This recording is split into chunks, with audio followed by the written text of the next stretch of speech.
The Poetry Center, bringing poetry to Paterson since 1980 at Passaic County Community College.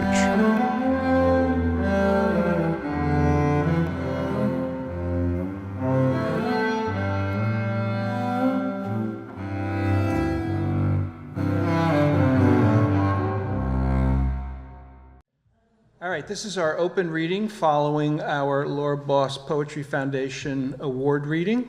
And I'm going to give two names at a time so that we don't have to have me coming up for every single person. So our first two readers are Joel, followed by Michael.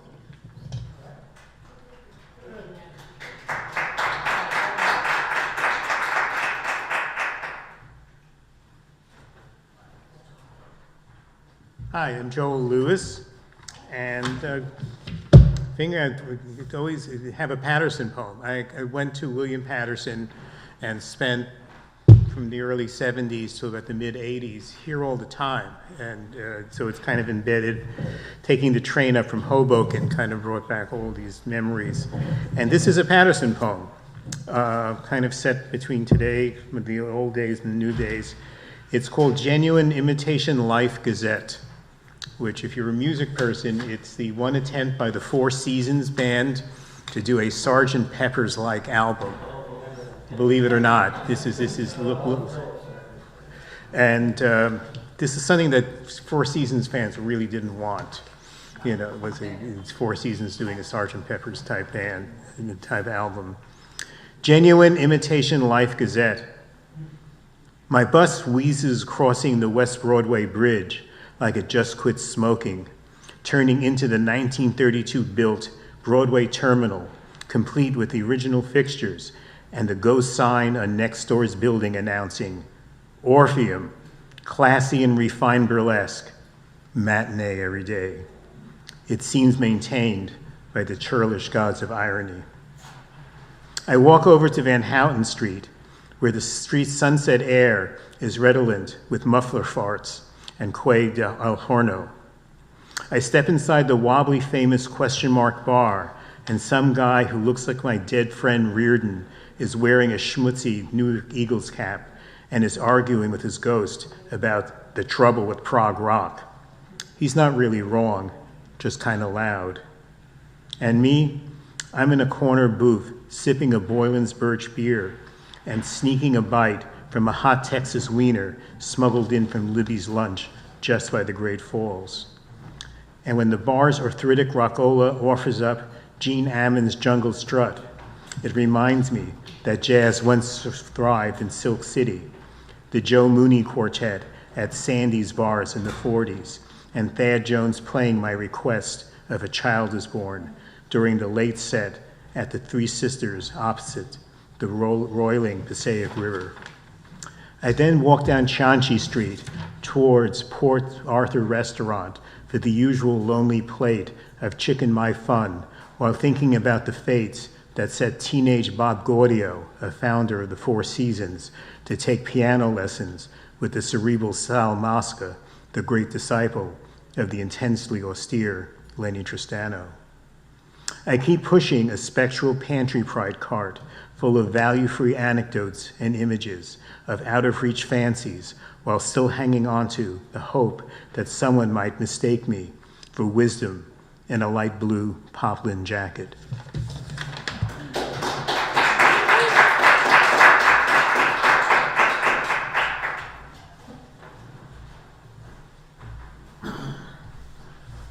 Hi, I'm Michael Begnal. Nice to be here. I wasn't planning to read, but luckily I was able to find a couple of things online. So I'm going to read a poem called A Triplex Unity, which is sort of a fancy way of saying it's in 3 stanzas, each one sort of exploring a different aspect of the poet or poetry. So this is one of those poems about poetry, but I think it's actually necessary if we're serious poets to think about our art as necessary, or as Audre Lorde said in her famous essay, though I know she wasn't writing for me especially, that why is poetry not a luxury? All right, well, I don't know if this answers the question. No one could top Lord. But this one is called a triplex unity. The last word is fionn, which is the Irish version of Finn McCool. A triplex unity.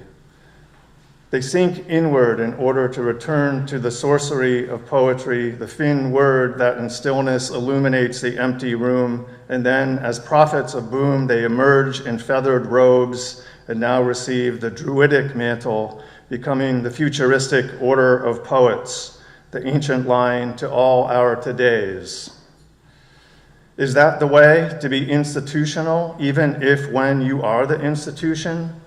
Instead, the blue-green shade of the rented hall where the people are gathered, poets among them, connected in a dialectic of making poems and speeches. In the glade, the gleam arises, steam around leaf, soundless, brightness broken, seeds awoken, sap from paps free to be tongued, now sung, never dead, whether deep within, weep wildly, fionn. Thank you.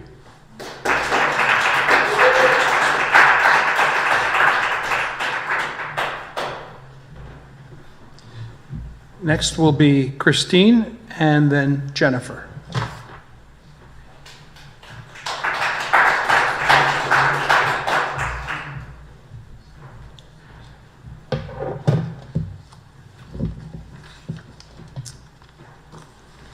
This poem was in memory of my father. It's called Discernible.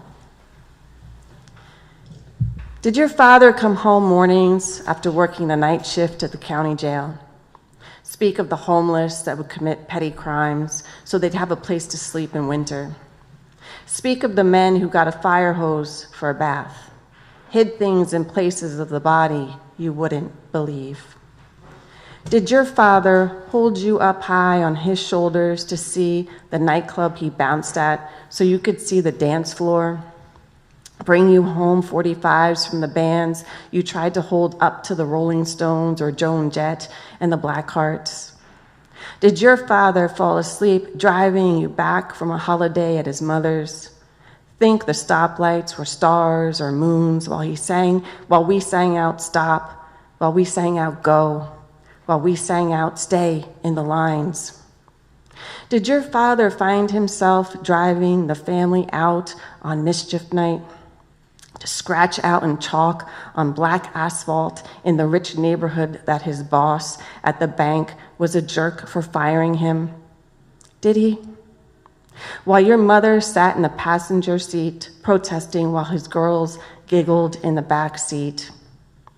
Did he ever tell you that you could do anything you set your mind to, that you could earn your doctorate, that he would take a photo of you holding the hands of your children, husband by your side after you received that diploma, that he would blow up that photo so large that the 16 by 20 lost details was somewhat pixelated, that even went as far as to have the crowd around you photoshopped out? Did he know what I never told him, that it was all too much? Did he know that I finally dusted off the treasure covered in the attic, dust 3 years after he was gone, that I finally hung his trophy on the wall along each side of his grandchildren's baptisms, First Holy Communions? Thank you.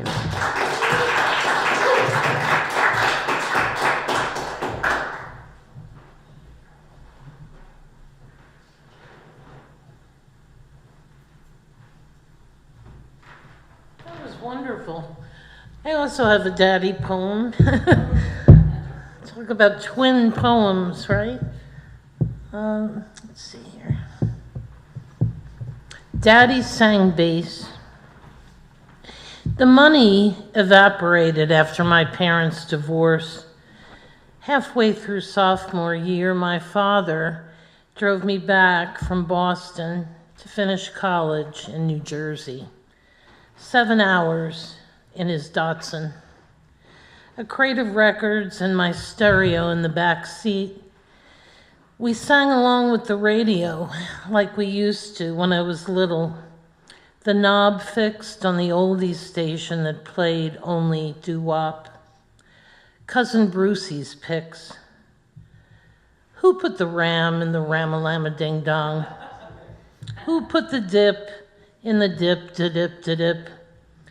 Singing was easier than conversation, better than silence. I would have preferred to hear the Pretenders, to forget how miserable I was now that my city was gone. I could have rebelled, but my father was behind the wheel. When the coasters belted out yakety-yak, he answered, "Don't talk back," and I didn't say a word.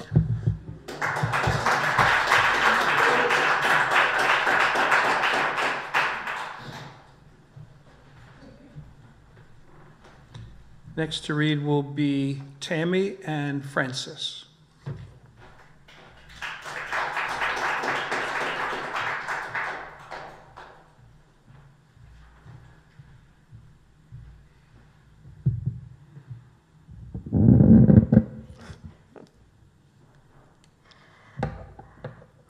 Trigger points.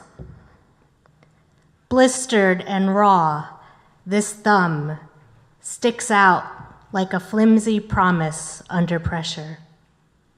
Its taut tendons are prone to injury from repetitive movements and overextension. I shove it inside my mouth like a piece of candy, something sweet lodged in my cheek, resting against my fuzzy, thick tongue. The tip is the best part to suck.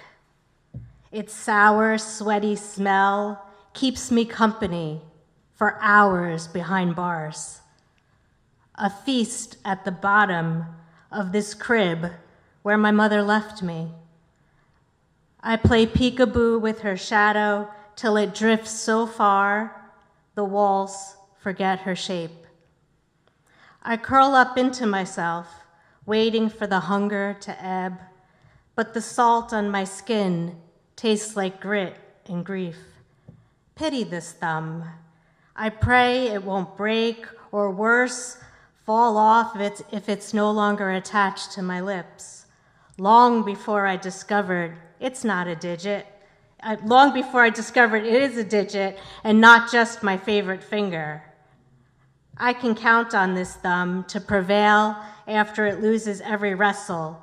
I trust it will stand up for me when my father sneers and points out every scar I carved into my wrist.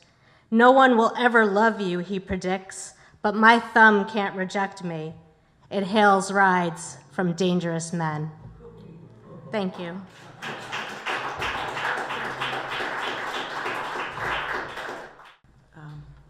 Hi. My poem is called Migrant Mother, and it's in reference to the iconic figure that Dorothea Lange photographed. I saw an exhibit of photographs recently, that among them, and I was picturing what she would say to us from that photograph, and here's the poem. Her name, by the way, was Florence Owens Thompson, a name she remained unnamed for a very long time. Anyway, normally, I wouldn't talk to no strangers, but this lady had sincerity written all over her. The way she looked at me and the kids and that camera that hung around her neck seemed like another eye. I wasn't going to smile like some Hollywood star. And the two of my kids turned around so their faces wouldn't show. There was no way they wanted their picture taken. I wasn't that keen on being in the shot either, but didn't have the heart to turn away. What was the point? Let her have her picture. It wasn't only me she was taking. Maybe she believed it was America and my ancestors. I know she saw them in me and asked no questions, but carried my face across the nation. It claims the fame I never got or wanted. When I look at that picture in a book or on a wall somewhere, I think, yeah, that's me all right, waiting in that broken down truck for the men to come back and lead us to where something was growing, not dust swirling or crops dying in the field, someplace we could maybe settle in, a real home that wasn't on no wheels.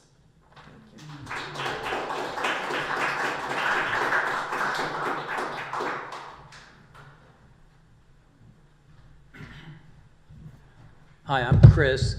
Not that I didn't like baseball, but I just never had time or interest in it, and now I find myself deep in baseball.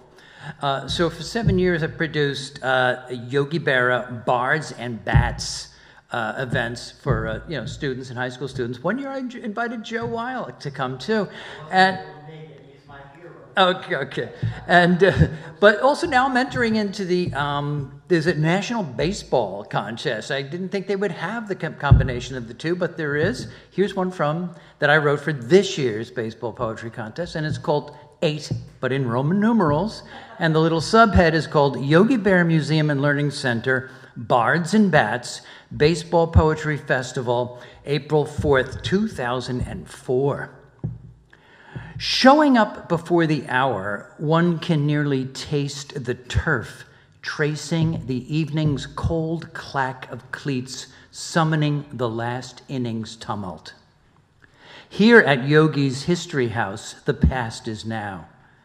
In my monastic vows of attention, the aura of the crowd ascends for the pitch selection and the catcher spitting a single Cracker Jack shell to the ground.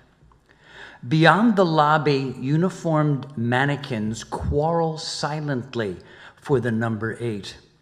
Without umbrage, the face mask waits for a phrase to emerge from the mouth once behind it.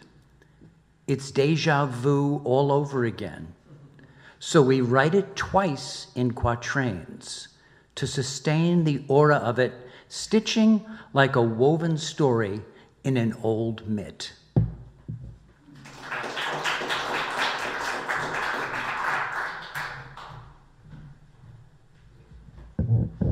I'm Terry Hall from Stanton, Virginia, and I thought I would share a poem from the manuscript I'm currently working on. This is called Salt Lick. When my husband walked out, my mama warned, take everything he tells you with a grain of salt. His, here's why I'm leaving words, salt in my wounds, not a lick of truth. He twisted his ankle on an apple of discord, and too quickly I was tricked into gifting him his Helen. She, an Epsom soak he took and fled. So move on, my friends told me. Look forward, not back. If wiser, I'd have tossed him like salt off my shoulder. But in lingering longing, a swift look to my left, seeking out his eyes like the sea, like deceit. And like Lot's wife, I stiffened right there where I stood, turned pillar of salt, a mineral lick, solid phosphorus, sodium, calcium, zinc. They relentlessly kiss me, moose, fox, squirrel, and elk, till disarmed I am armless as the Venus and still thirsting for truth, phantom limbs forever curved in the lie of his crooked embrace.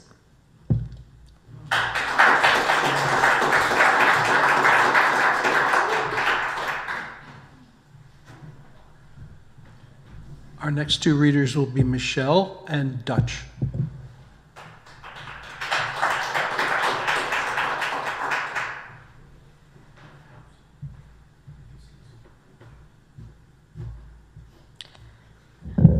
I've never read from my phone before, and this is a 2-column poem. So this is a form called a cleave poem, which is 2 columns and a line at the bottom, and it's read down 1 column, down the 2nd column, and then across as a single poem, and then the last line, and it's called Grandfathers.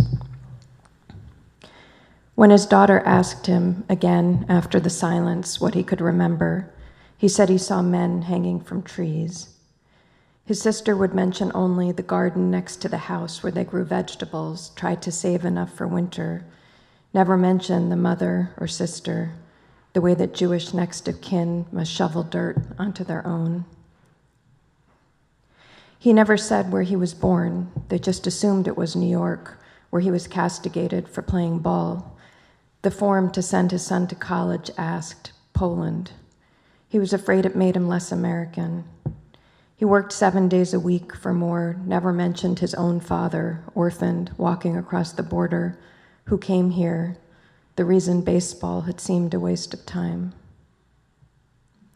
When his daughter asked him, he never said where he was born. Again, after the silence, they just assumed it. What he could remember was New York.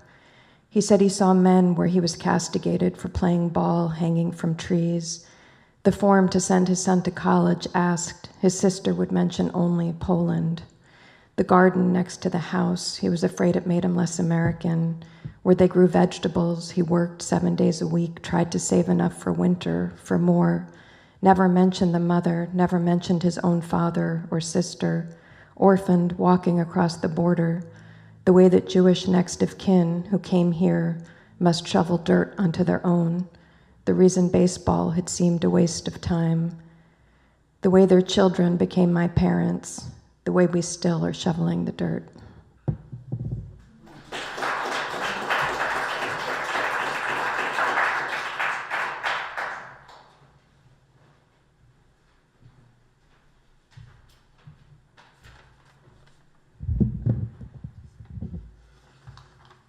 In the course of my poetry life, I've directed 3 reading series, and twice I introduced Laura, and twice I introduced Maria, and the one that I directed at the Somerville Library, I always featured 2 poets, and on the night Laura was reading,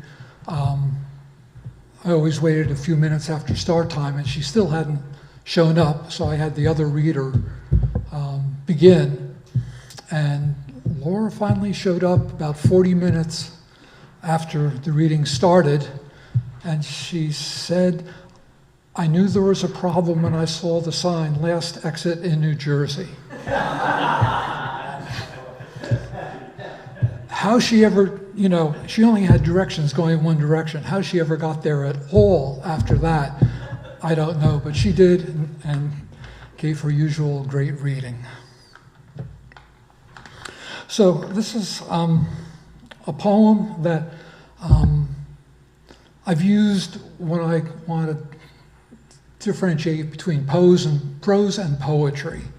And for those who can see it, it kind of zigzags down the page, so each other line is justified to the opposite margin. So the prose version of this is: a friend came to visit and I wasn't home, and then I went to visit him, and he was. So that's prose. This is the poetry version. The sound itself. I still hear the hollow knocking I never heard, knuckles rapping upon my door, reverberates up and down the empty halls, dissipating, returning, no answer, echoing. I stand here at both ends of 2 years, 2 doors. The echo in between increases till the sound itself fills the air. This day, your door opens on the present, lets the echo escape.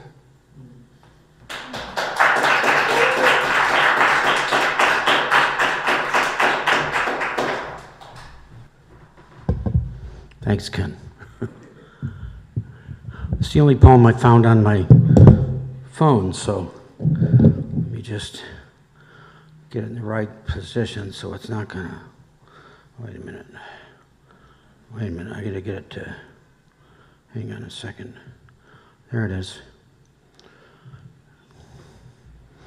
I grew up in upstate New York, in the country, so that's the environment, location of this poem. Apologies to those who may have heard it recently. It's a love poem that I wrote for my father. It's called Anarchy. It's only in thinking about it that I remember my father always had a certain place for every little thing, and we always wondered why.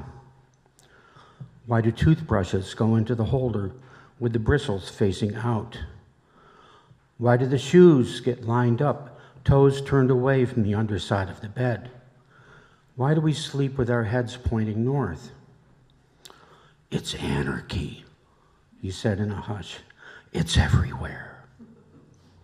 So instead of feeling secure when the lights went out and I crawled under the covers, with my head pointing north, I stayed wide awake, my X-ray vision eyes piercing the darkness, looking for anarchy.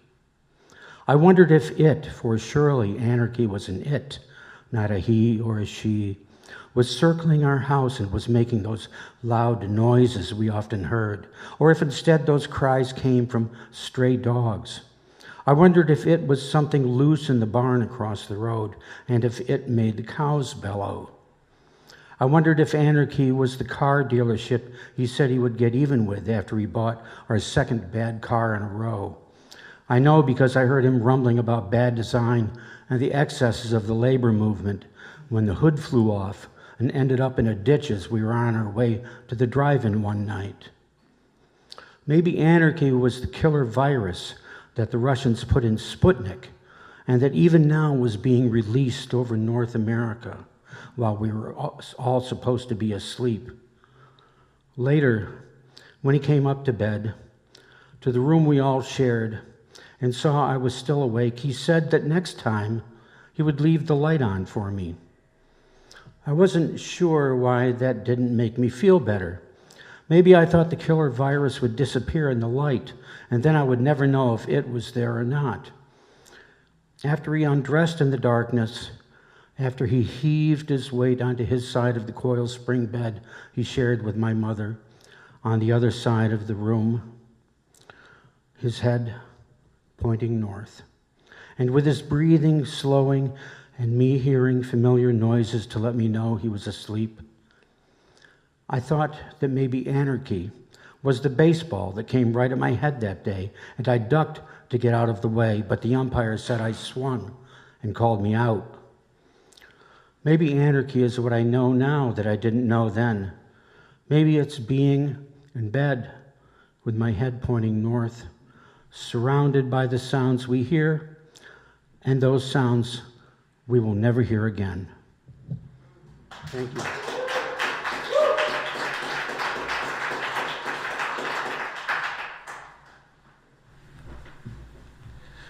I'm going to close out with a poem of mine that I'm very happy to say Maria selected for what will be the last issue of the Paterson Literary Review that she edited. So thank you, Maria, for 4 decades and more of putting together the Poetry Center and also for doing the Paterson Literary Review.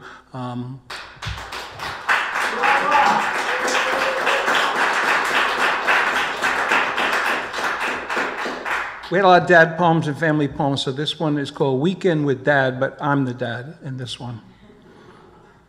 Weekend with Dad.